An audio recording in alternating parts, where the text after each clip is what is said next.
بسم اللہ الرحمن الرحیم، اللہ کے نام سے شروع جو نہایت مہربان رحمت والا ہے۔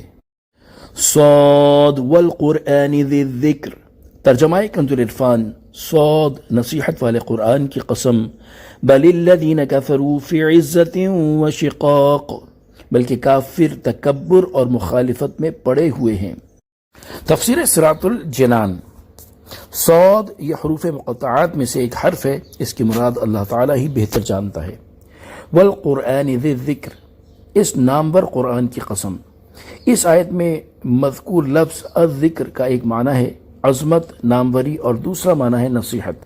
پہلے معنی کے اعتبار سے اس آیت اور اس کے بعد والی آیت کی تفسیر یہ ہے کہ نامور قرآن جو شرف والا اور اپنی مثل کلام لانے سے عاجز کر دینے والا ہے، اس قرآن کی قسم کافر اس کا یقین کرنے اور حق کا اعتراف کرنے سے تکبر کرتے ہیں، اور وہ اللہ تعالیٰ اور اس کے رسول صلی اللہ تعالیٰ علیہ وآلہ وسلم کی مخالفت کرنے میں مصروف ہیں۔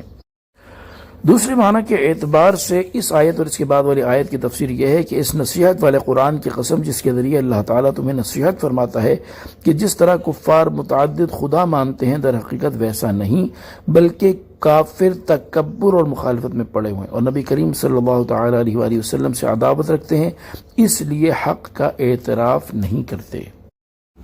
کم اہلکنا من قبلہم من قرن فنادوا ولا تحین مناص، جمع کنز العرفان۔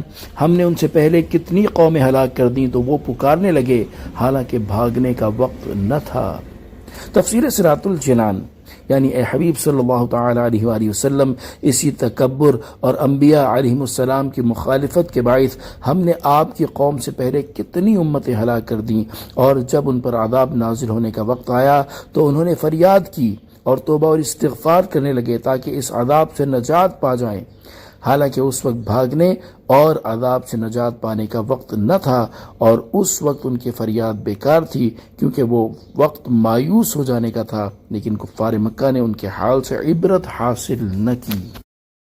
وَعَجِبُوا أَن جَاءَهُم مُنذِرٌ مِّنْهُمْ وَقَالَ الْكَافِرُونَ هَذَا سَاحِرٌ كَذَّابٌ، ترجمہ کنز العرفان۔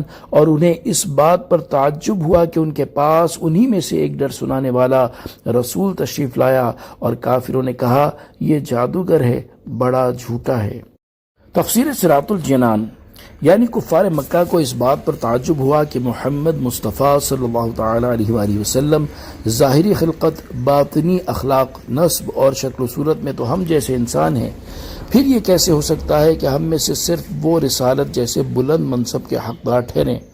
اور جب کفار تاجدار رسالت صلی اللہ تعالیٰ علیہ وآلہ وسلم کی عظمت و شان دیکھ کر حیران رہ گئے تو آپ صلی اللہ تعالیٰ علیہ وآلہ وسلم کو معاذ اللہ جادوگر اور جھوٹا کہنے لگے۔ صلو علی الحبیب صلی اللہ تعالیٰ علی محمد صلی اللہ تعالیٰ علیہ وآلہ وسلم۔